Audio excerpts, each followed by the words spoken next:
Jungle.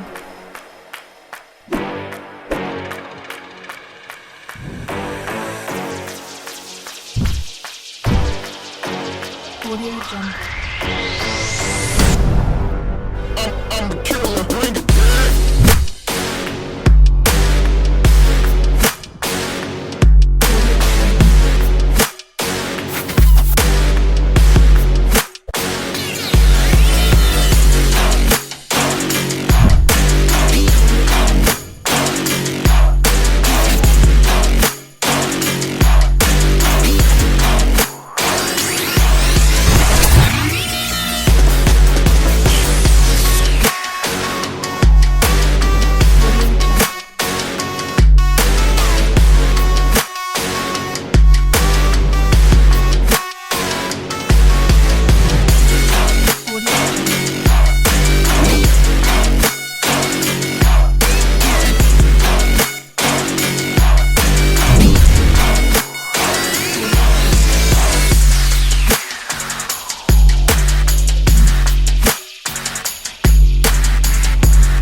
We finally made something you have all been asking for. Welcome to Video Library for Premiere Pro. Now, all your favorite scenes and presets are fully optimized for Premiere Pro. You don't need After Effects anymore.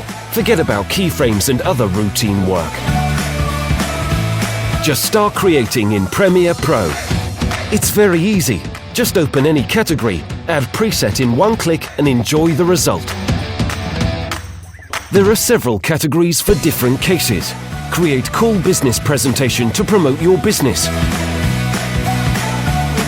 Or impress your friends with a stylish slideshow about your trip or vacation.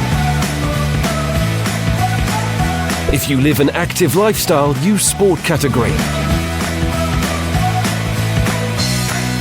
Create any design you want by mixing any of those presets together. And our support center will help you with any questions. Also, you will get free updates every month.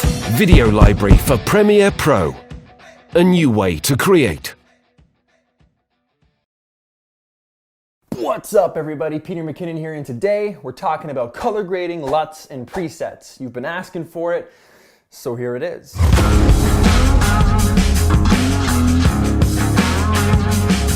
A few months ago I put out a video called How to Make Your Footage Look Cinematic Fast. You guys loved it, I loved it, it was a good time to be had. Since then I've been asked so many times, do you use LUTs, do you use presets? If you do, where can I buy them? Do you sell them? What's the deal? What's going on? Hit me back. Today I'm answering that question, and the answer is yes. I do use presets, LUTs. For those of you who don't know what that means, it's a short form, LUT, for lookup table. Essentially it's a file that contains code, and once you put that file on your footage, it makes your footage look a certain way. So because you guys asked for it, today I have made my 7 LUTs available for purchase using the link below. You can check that out. You can download those, apply them to your footage, and get the same kind of look that you see in my cinematic cut-ins and the vlogs and the B-roll stuff that I do.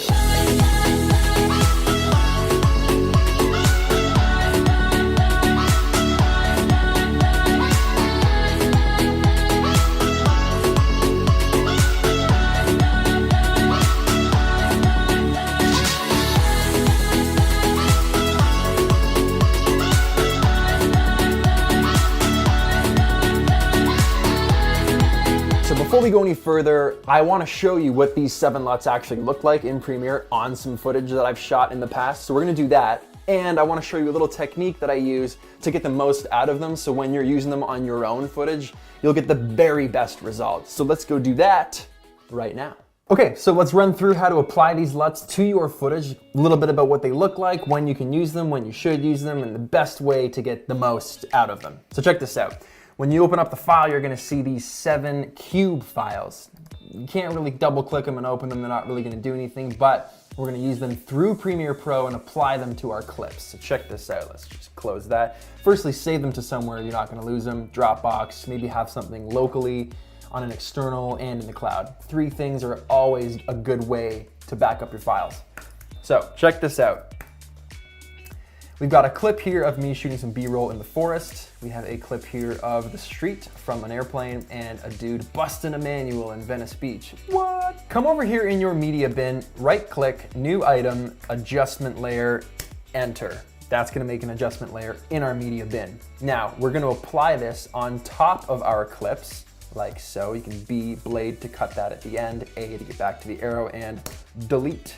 Now we're gonna apply this to all of the clips for this reason. Hold down Alt, drag that over, hold down Alt, drag that over, and drag that out, and we'll cut off this one. I think it's better to apply a LUT and an edit to the adjustment layer on top of the footage. That way, we can always just delete this adjustment layer, we can hide it, and we're always gonna have that fresh file underneath, okay? Make sure your Lumetri tab is open, hit Window down here under Lumetri. That's available in the CC version of Premiere Pro. That's gonna give you this tab on the side here. I always like to just slightly edit this a little bit, maybe up the color, up the saturation, depending on what it needs or what it doesn't need. Maybe drop those highlights a little, make it a little brighter, a little more white, a little less black, boom. Kind of giving it like a base coat before I apply the LUT. Now, this is what I do.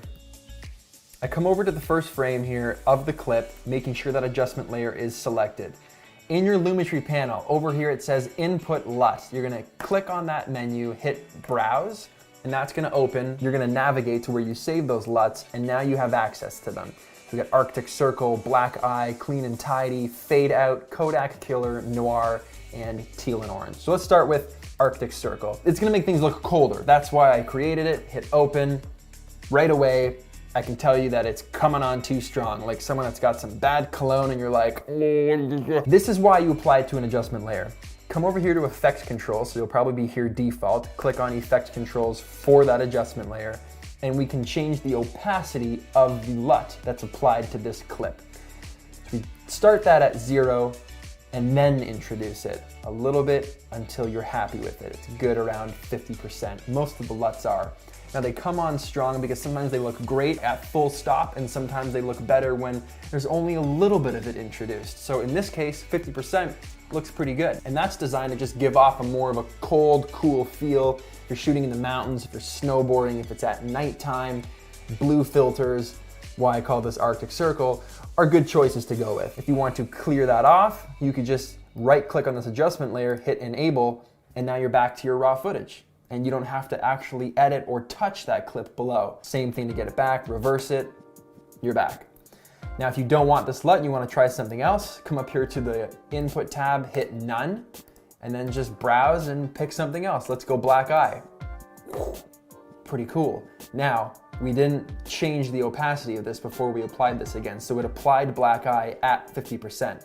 At 100%, way too strong, but like I said, you can dial that back to 0, slowly introduce it. I think it looks good around like 35 even, not 50 might even be too much. And then you can tweak from there in your Lumetri panel, maybe a little more exposure, maybe a little more contrast, and a little more white. And there, we have a pretty cool looking clip. Now, if you don't like that, you can bring this back up to 100, click none, and let's try something else out. Kodak Killer is one of my favorites. It's kind of like a film emulation. It's kind of vintage. It's got a warm feel to it.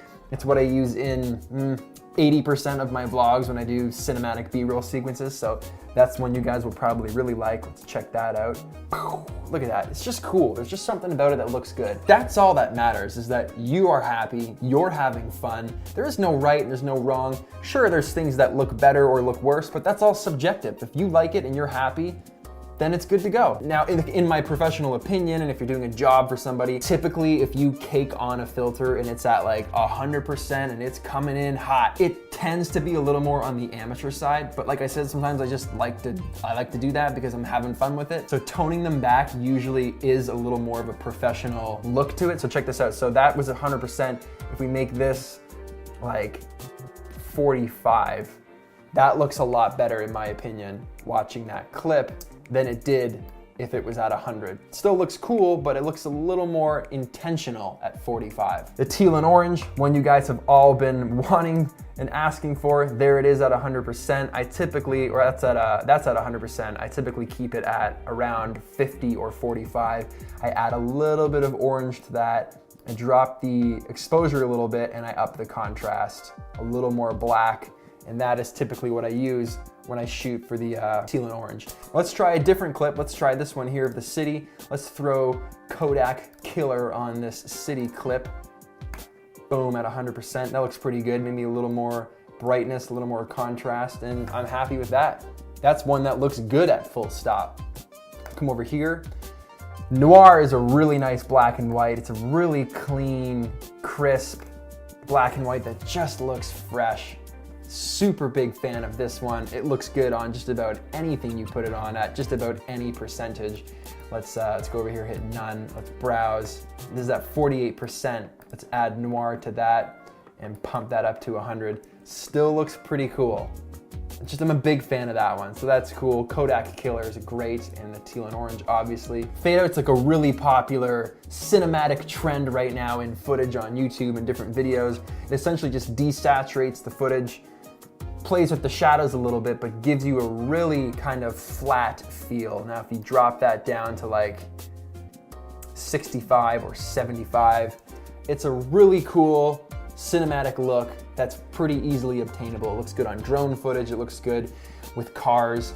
And you're gonna notice that there's certain LUTs that look good with certain clips at certain times of day. And that's when you start to get really good footage, when you start thinking hand in hand to the edit while you're out there shooting. So that's pretty much it. That's the fast way to apply a LUT to an adjustment layer on your footage within Premiere Pro. It's pretty easy to do. Just make sure you save those and back them up so you don't lose them. And you guys are off to the races. Okay guys, thanks so much for watching this video. I hope you got something out of it. And if you do buy the LUTs, thank you very much. I really appreciate it. I appreciate you. More importantly, I hope that these inspire you to go out there and shoot footage so that you're excited to come back and edit and start crushing that cinematic game, because it's all about just going out and creating.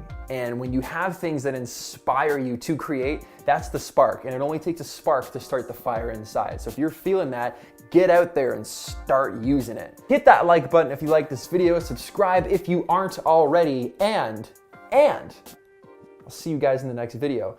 Got a big announcement in the next vlog. Oh, it's gonna be a good one.